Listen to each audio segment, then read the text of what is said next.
Everyone, this is Fahad and you're watching your own favorite YouTube channel, Speak English with Fahad.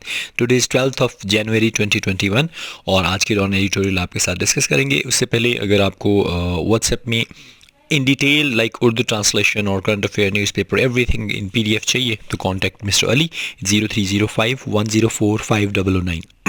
आज 12th जनवरी में हमारे पास जो सबसे पहले हमारे पास इस वक्त मौजूद है that is number 1 that's what's next in cricket match testing और एंड पे जो ये भी रिसेंटली पावर ब्लैकआउट हुआ है उसको हम डिटेल में डिस्कस करेंगे.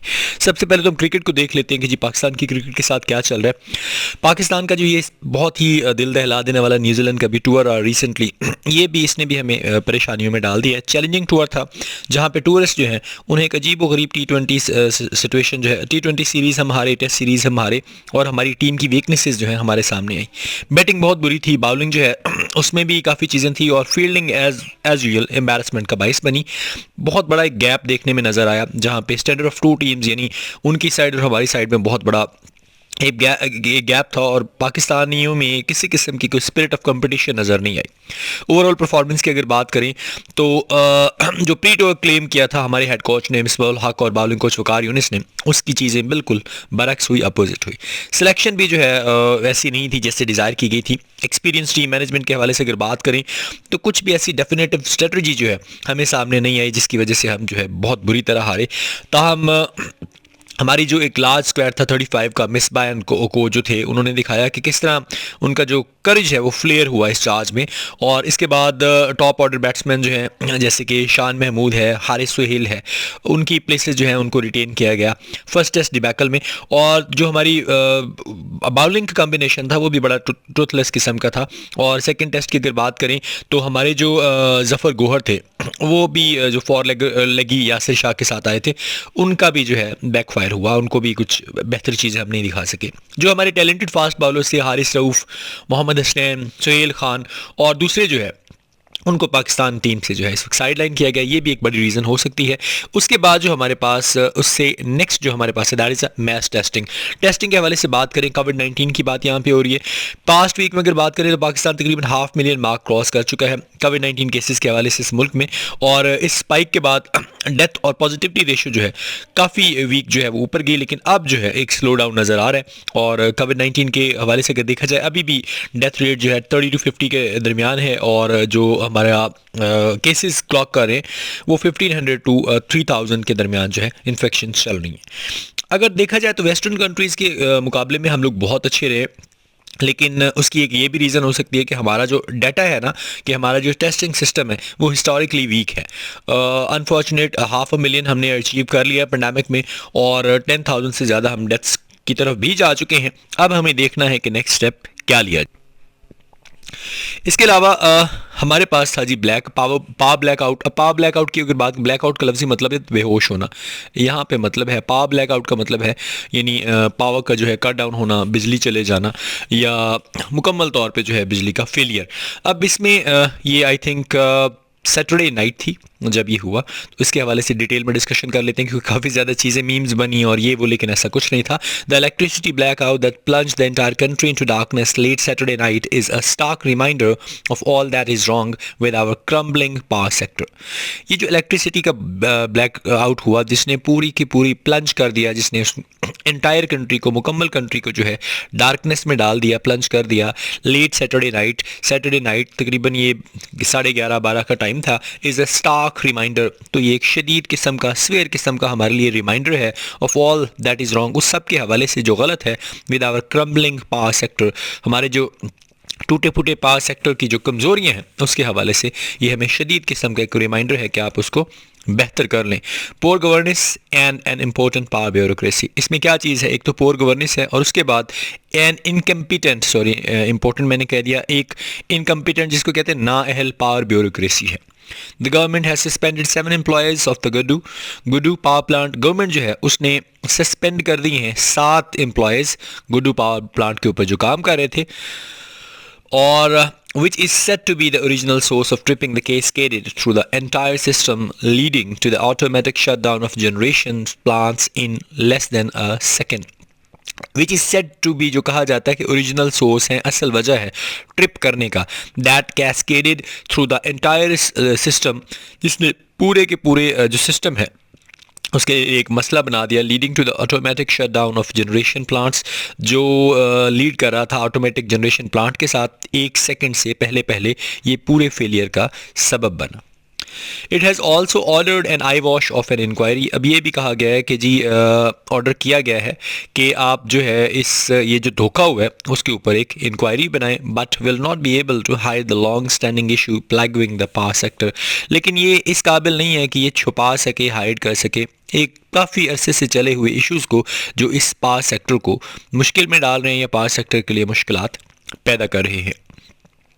According to a report in this paper, इस पेपर में अगर एक रिपोर्ट को देखा जाए, द 3 की कंपनीज कंसर्न, यहाँ पे 3 की कंपनीज जो हैं उनका कंसर्न है। पहली कंपनी का नाम the central power generation company यानी CPGC है, ठीक है, that operates the Guddu plant, जो गुड्डू प्लांट को चलाती है। दूसरी है NTDC और तीसरी हमारे पास है the national power control centre, have been operating without permanent heads. ये तीनों कंपनियां जो हैं ये चली आ रही हैं और इनके परमानेंट हेड्स यहाँ पे मौजूद नहीं है, और ये अब की बात नहीं है, इस गवर्नमेंट की बात नहीं है। The post of managing director, जो मैनेजिंग डायरेक्टर की सीट है NTDC फॉर एग्जांपल, मिसाल के तौर पे आप NTDC को ले लो, has not been filled for the last 3.5 year, पिछले 3.5 साल से जो है उसको फिल नहीं किया गया, उसके ऊपर कोई बंदा अपॉइंट नहीं किया गया। That is not at all, अभी यही काफ़ी नहीं है। Ever since the government started implementing power sector reforms in the early 1990s, 1990 से अब तक जब गवर्नमेंट ने जो है इम्प्लीमेंट करना स्टार्ट की पावर सेक्टर रिफॉर्म्स में, the top jobs in public sector companies have been handed to all knowing PS officers.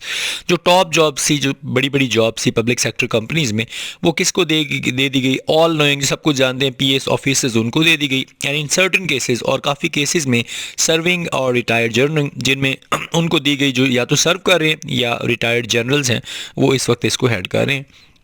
Replacing the professionals, जिन्होंने क्या किया, जो प्रोफेशनल्स थे उनको क्या किया जी, रिप्लेस किया, who should have been running the show, जिन्हें इस वक्त ये शो चलाना चाहिए था। यानी इसमें अगर देखा जाए तो सबसे बड़ी जो प्रॉब्लम आ रही है 1990 से जब से अब तक ये पावर सेक्टर में रिफॉर्म्स हुई हैं, तो पब्लिक सेक्टर में से कंपनीज जो हैं उन्होंने जो मेन जॉब CPS ऑफिसर्स को सर्विंग या रिटायर्ड जनरल को दे दी, और जो प्रोफेशनल्स थे उनको रिप्लेस किया गया जो इन चीज़ों के बारे में जानते थे। Little wonder the sector has rapidly decayed under those who know nothing of technical issues. ये कोई छोड़ी हैरानी की बात नहीं है कि सेक्टर जो है वो बुरी तरह से ख़राब होता जा रहा है उनके under who know nothing about the technical issues, जो टेक्निकल इश्यूज़ के बारे में कुछ नहीं जानते, causing the accumulation of a debt of over rupees 2.3 billion, और जो तकरीबन 2.3 बिलियन का कर्जा जो है वो इकट्ठा करने में उसकी वजह रहे हैं। इंक्रीज T&D लॉसेज, जिसमें T&D के लॉसेज बढ़े हैं, इलेक्ट्रिसिटी थेफ्ट, बिजली की चोरियां बढ़ी हैं, लोअर बिल कलेक्शन बढ़ी है, lack of transparency and poor governance, और इसके साथ साथ जो ट्रांसपेरेंसी है यानी किसी चीज़ की जो क्लैरिटी है वो कम हुई है, और उसके साथ साथ हमें पोर गवर्नेंस का भी सामना करने में नज़र आया। और उसकी रीज़न क्या है कि 1990 जैसे हम पहले पढ़ चुके हैं तब से रिफॉर्म्स हो चुकी हैं, लेकिन जो असल बंदे हैं उनकी जगह PS ऑफिसर्स हैं कुछ, और कुछ सर्विंग और रिटायर्ड जनरल्स ने उनकी जगह जो है वो संभाली हुई है। Power outages and breakdowns are not uncommon in countries. Power outage हो जाना, ब्रेकडाउन हो जाना, ये मुल्कों में कोई गैर मामूली बात नहीं है, होते रहते हैं। There can be multiple reason, यहाँ पे काफ़ी वजूहत हो सकती है, ह्यूमन हो सकती है, टेक्नोलॉजिकल हो सकती है, एनवायरमेंटल हो सकती है फॉर सच अकरेंस। इस तरह के वाक़यात के लिए कोई भी रीज़न हो सकती है, यानी किसी इंसान से गलती हो सकती है, कोई टेक्नोलॉजी का फॉल्ट हो सकता है, एनवायरमेंटल इशूज़ हो सकते हैं जो इसको इफेक्ट करते हैं। But the increasing frequency of such happening in Pakistan of late should be causes for concern। लेकिन ये जो बढ़ती हुई इसकी शरह है इस तरह की वाक़यात की पाकिस्तान के अंदर of late should be cause for concern, इसके ऊपर हमें, इन वजूहात के ऊपर हमें जो है गौर करना चाहिए। Although the PTI setup has tried to blame the latest breakdown on lack of investment in the T&D network by its predecessors, ताहम जो PTI का जो सेटअप है उसने कोशिश की है कि ये जो अभी लेटेस्ट ब्रेकडाउन हुआ है इसको हम प्रेडिसेसर्स, इसके जो पिछली गवर्नमेंट चलाने वाले थे उनके ऊपर डालें और कहें कि आपकी जो लैक ऑफ इन्वेस्टमेंट है T&D नेटवर्क के ऊपर वो इसका वजह बनी है, स्पेशली द PMLN, ख़ास तौर पे उनका निशाना PMLN है। There are questions it must answer, कुछ सवालात हैं जो इससे ज़रूर जवाबात इनके देने चाहिए PTI को। How come a system which transports nearly 24,000 megawatts of electricity without any problem during summer is not good enough to transmit less than half amount in winter? पहला सवाल तो ये है कि कैसे एक सिस्टम जो है जो ट्रांसपोर्ट करता है तकरीबन 24,000 मेगावाट इलेक्ट्रिसिटी का बग़ैर किसी प्रॉब्लम के गर्मियों में, यानी जब बिजली की खपत ज़्यादा होती है, is not good enough to transmit less than half the amount in winter, तो वो कैसे वो सिस्टम जो है वो उसका तकरीबन 0.5% भी जो है वो विंटर में ट्रांसमिट नहीं कर पाया. देयर हैज़ टू ऊपर चला गया जी. There has to be some other reasons for that. इसके पीछे कोई ना कोई और वजूहात भी होंगी. ठीक है, कोई और वजूहात होनी चाहिए. आप मतलब पिछली गवर्नमेंट्स पे इस तरह ना डालें सारी बात. The government must realise that political point scoring will not help. Government को इस बात का रियलाइज एहसास हो जाना चाहिए कि पॉलिटिकल पॉइंट स्कोरिंग जो है अब मदद नहीं करेगी. It isn't for the first time that the fault at the Guddu power station has triggered a massive blackout. ऐसा पहली दफ़ा नहीं हो रहा कि गुड्डू पावर स्टेशन के ऊपर जो फॉल्ट आया है उसने एक मैसिव किस्म का ब्लैकआउट जो है उसको ट्रिगर किया, उसको शुरू कर दिया. There have been many such instances. इस तरह की कई मिसालें मौजूद हैं, मोस्टली ड्यूरिंग विंटर्स, ख़ास कर सर्दियों में. The fault lies in the way that decisions are made in the power sector. Fault वहाँ पे मौजूद है जहाँ पे decision जो है वो power sector में लिए जाते हैं. Giving more weightages to generation cost, जिसमें ज़्यादातर हम वेटेज किस चीज़ को देते हैं जी, जनरेशन कॉस्ट के ऊपर हम ज़्यादा उसको अहमियत देते हैं. By supplying cheaper electricity to meet the demand of Punjab and KP from the power plants located in Sindh and Balochistan.